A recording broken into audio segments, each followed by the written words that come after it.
sjans, spør alle hva jeg gjør da. Jeg hitter kløben som om hverdag var en lørdag.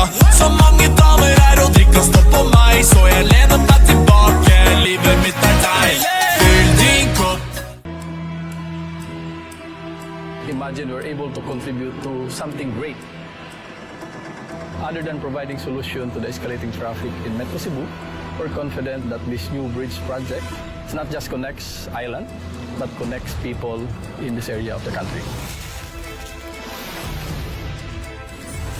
This really is an iconic structure. It is sort of a legacy to be delivered to the Cebuanos by 2021. We are fortunate enough to be able to get the best multi-talented team. Every bridge is different. The bridge we're building is going to connect Cebu to Cordova. The bridge is made up of various very important elements. Wherever you are in Cebu, you'll see it. There will be a 145-meter high pylon here, and there will be 17 cables coming this way, 17 cables that way, holding up the bridge, which will be approximately 45 meters above us now. From the two main pylons, we have 21 piles. Each pile cap has about 3,000 cubes of concrete.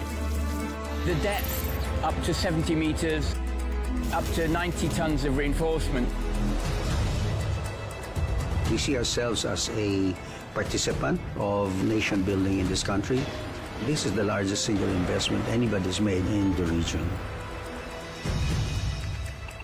Our vision is to help connect the Philippines.